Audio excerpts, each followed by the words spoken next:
Assalamualaikum warahmatullahi wabarakatuh. Kita lanjutkan materi kuliah pengantar manajemen dan prinsip proyek. Pada pertemuan yang kedua ini, saya akan menyampaikan sedikit tentang manajemen proyek teknologi informasi. Bahwa selanjutnya, ini adalah merupakan target utama untuk perkuliahan daripada PMPP yang nanti akan dilanjutkan ke mata kuliah MPTI, bahwa Anda nanti akan mengerjakan proyek terkait dengan proyek yang berbasis teknologi informasi. Nah, pada pertemuan yang pertama kita sudah mempelajari beberapa hal terkait dengan apa itu proyek dan apa itu manajemen proyek. Nah, kalau kita review lagi sedikit terkait dengan komponen-komponen yang dapat dinyatakan sebagai suatu proyek adalah ini ya, bahwa suatu proyek adalah suatu kegiatan yang pasti memiliki suatu tujuan yang spesifik. Dan kemudian proyek itu dikatakan dia bersifat sementara.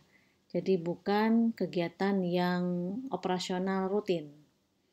Kemudian yang ketiga, bahwa suatu proyek pasti memerlukan berbagai sumber daya ya, dan berbagai macam sumber daya karena memang banyak keahlian-keahlian yang membutuhkan macam-macam sumber daya pada saat proyek tersebut akan dikerjakan. Selanjutnya, yang termasuk pada atribut proyek adalah pasti memiliki mitra ya atau sponsor utama, dan yang terakhir proyek ini memiliki unsur-unsur ketidakpastian. Nah, baik, itu beberapa atribut daripada suatu proyek ya. Nah, selanjutnya apa itu proyek teknologi informasi atau bisa juga dikatakan proyek sistem informasi ya.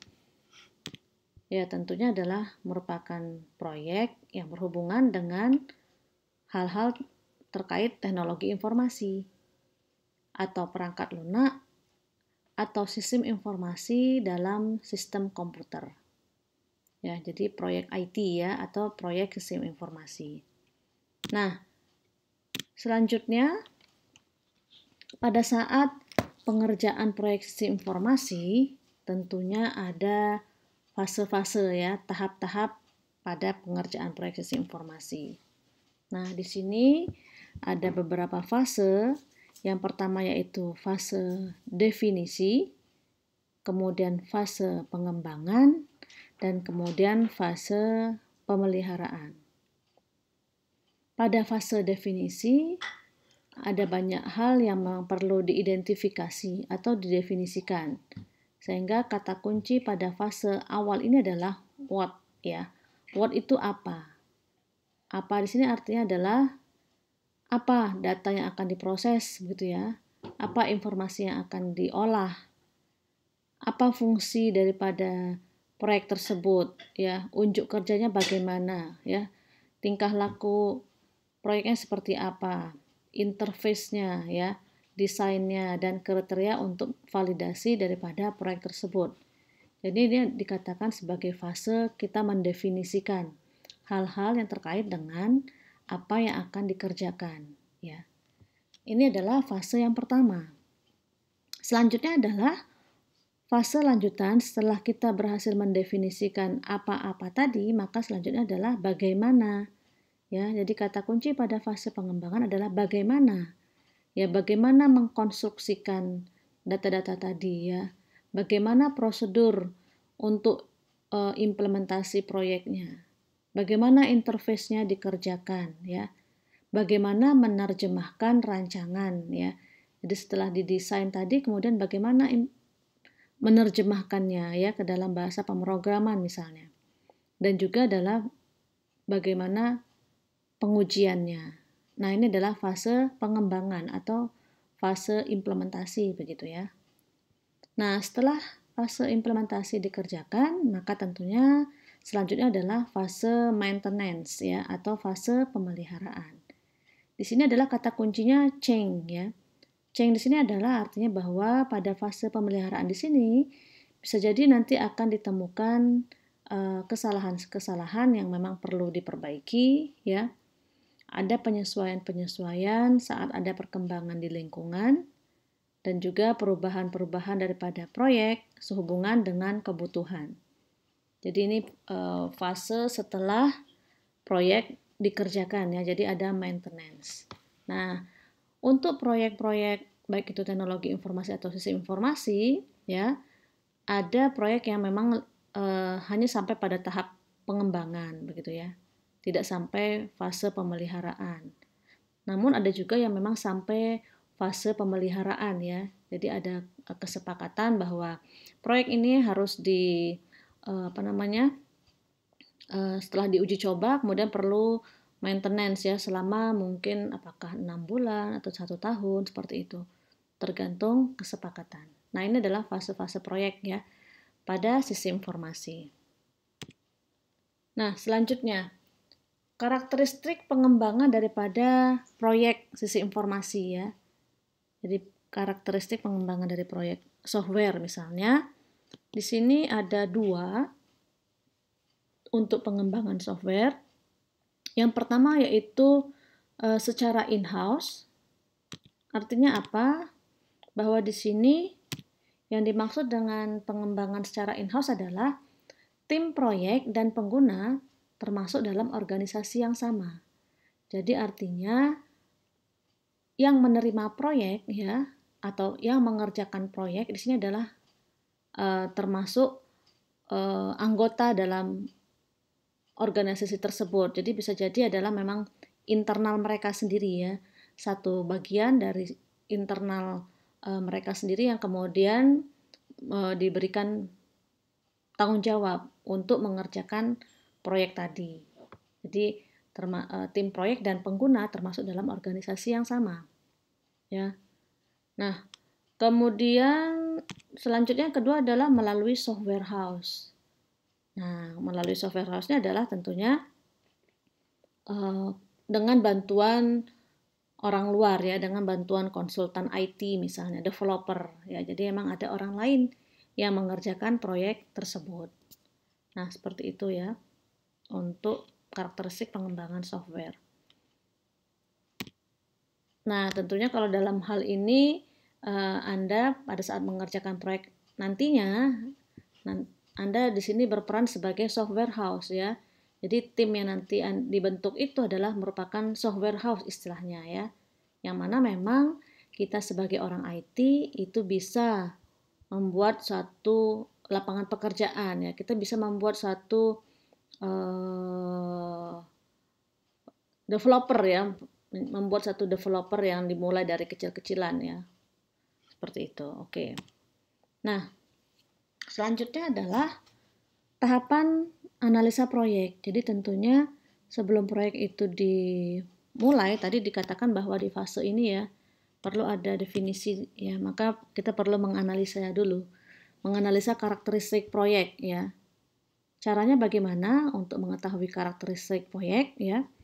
Ada beberapa hal, itu dengan menjawab pertanyaan berikut, ya. Misalnya, apakah sistem yang diimplementasikan termasuk sistem yang berorientasi data atau berorientasi pada kontrol? Apakah software yang diproduksi merupakan paket umum atau aplikasi yang spesifik, ya? Jadi ada software yang memang merupakan paket umum, misalnya web profil misalnya, yaitu termasuk paket-paket yang umum standar, ya. Kalau yang spesifik, ya, khusus di organisasi tersebut, ya, tidak dimiliki oleh tempat lain. Apakah sistem yang diimplementasikan menggunakan alat bantu tertentu yang harus dikembangkan lebih dahulu, ya? Bagaimana kondisi lingkungan di mana hardware dan software tersebut diimplementasikan? Nah, ini yang dikatakan menganalisis karakteristik proyek, ya. Kemudian ada lagi analisa proyek untuk identifikasi proyek yang resikonya tinggi. Jika pada awal proyek ketidakpastiannya semakin besar, maka akan semakin besar pula resiko kegagalannya. Maka untuk mengurangi resiko kegagalan, maka perlu dikenali beberapa tipe dari ketidakpastian, ya. Jadi kita sudah mengidentifikasi lebih awal proyek-proyek yang resikonya tinggi, ya. apa saja yang perlu dinyatakan, ya, perlu diidentifikasi.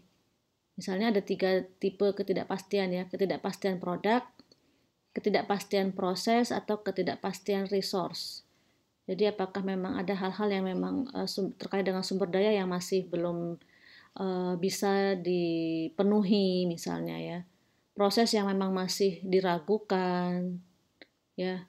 Produk yang memang masih belum jelas, ya, terkait dengan proyek tersebut, sehingga ini perlu diidentifikasi lebih awal agar kemudian di akhir itu bisa diminimalkan kegagalan proyeknya, ya. Nah, kemudian analisa proyek selanjutnya adalah mendapatkan sejumlah permintaan user dalam implementasi nanti. Jadi ini sangat penting. Artinya proyek itu dikerjakan berdasarkan request daripada user, gitu ya.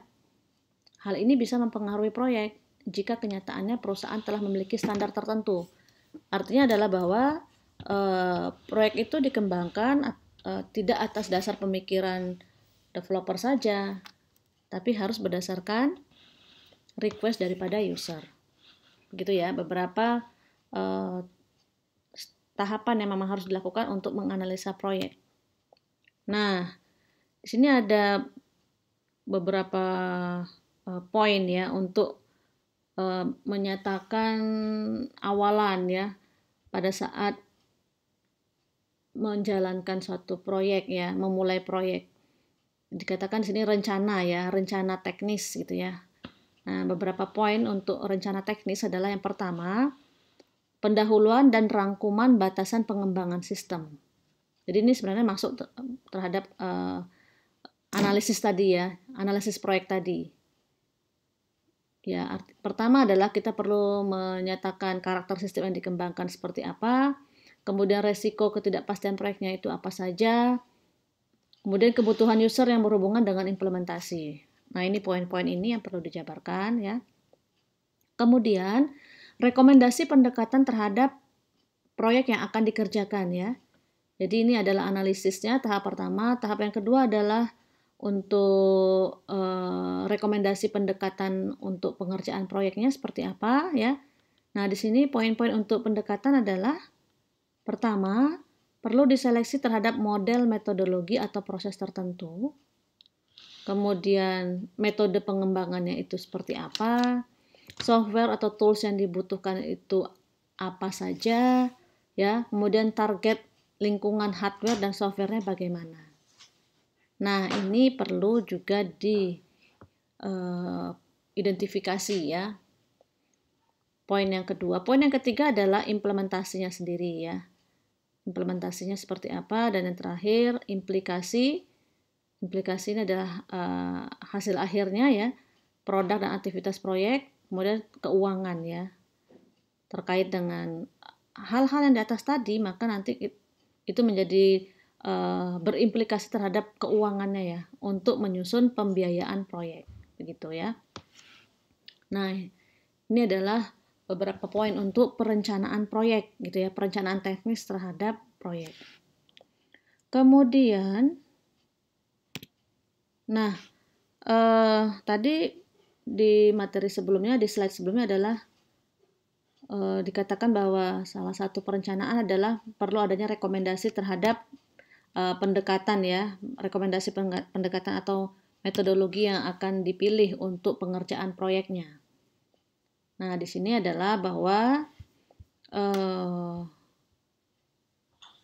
bagaimana kita bisa memilih metode pengembangan yang paling tepat, ya. Bagaimana bisa memilih metode pengembangan yang tepat untuk proyek yang akan dikerjakan, ya. Nah, seperti apa metode-metode pengembangan proyek teknologi informasi atau sistem informasi, gitu ya. Yang pertama yang tentunya kita semua sudah tahu adalah model waterfall, ya, atau sequential linear, ya. Waterfall adalah air terjun, ya, model air terjun. Nah, ini adalah dikatakan istilahnya adalah classic life cycle, ya, siklus hidup yang klasik. Yang mana pada model waterfall ini adalah tahapan pengerjaan yang dilakukan secara berurutan dan sistematis. Jadi benar-benar dilakukan secara berurutan mulai dari analisis, ya. kemudian desain, coding, dan testing ya. Setiap tahap dikerjakan secara urut, mulai dari atas hingga bawah. Nah, ini model waterfall ya.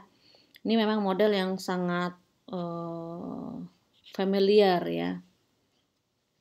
Kemudian ada lagi model prototype. Nah, model prototype adalah merupakan salah satu metode pengembangan perangkat lunak yang menggunakan pendekatan untuk membuat rancangan dengan cepat dan bertahap, sehingga dapat segera dievaluasi oleh klien. Dengan metode prototype ini, pengembang dan klien dapat saling berinteraksi selama proses pembuatan prototype.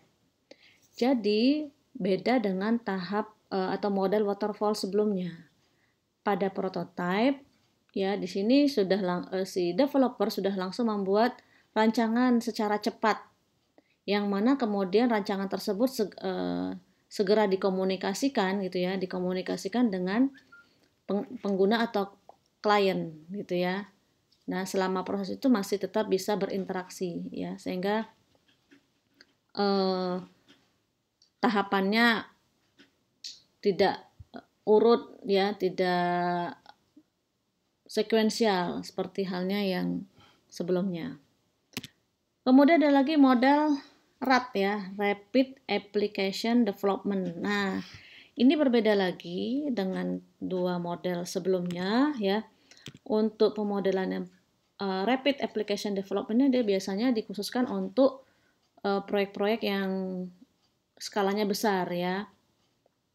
Yang mana bahwa di sini pada model ini dinyatakan sebagai dengan istilah component based construction. Jadi pengerjaan proyeknya berdasarkan komponen-komponen. Artinya di sini adalah pemrogramannya berbasis komponen, bukan prosedural ya, bukan yang urut gitu ya. Jadi berbasis komponen. Penekanan pada penggunaan ulang atau reuse komponen perangkat lunak yang telah ada.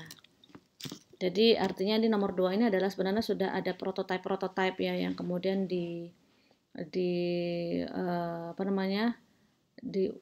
digunakan ulang gitu ya. Nah, kemudian pada model RAD ini biasanya terdiri atas multiple team, karena tadi dikatakan bahwa model RAD ini adalah pengembangan software yang terdiri atas pemrograman berbasis komponen ya, sehingga artinya masing-masing komponen itu bisa dikerjakan oleh satu tim misalnya, sehingga tiap tim menyelesaikan satu tugas yang selevel tapi tidak sama. Banyaknya tim tergantung dari area dan kompleksitasnya sistem yang dibangun. Jadi ini misalnya nih ada beberapa modul gitu ya, ada beberapa komponen yang kemudian masing-masing ini mengerjakan tahapan-tahapan yang sama, tapi isi yang dikerjakan adalah berbeda ya. Tim yang misalkan di sini modul 1 dikerjakan tim 1, modul 2 dikerjakan tim 2 dan seterusnya. Nah, ini dikatakan dengan model Rapid Application Development. Tentunya ini adalah merupakan proyek yang skalanya besar begitu ya. Nah, itu ya untuk pengantar manajemen proyek teknologi informasi atau manajemen proyek sistem informasi. Kita lanjutkan pada video berikutnya. Terima kasih.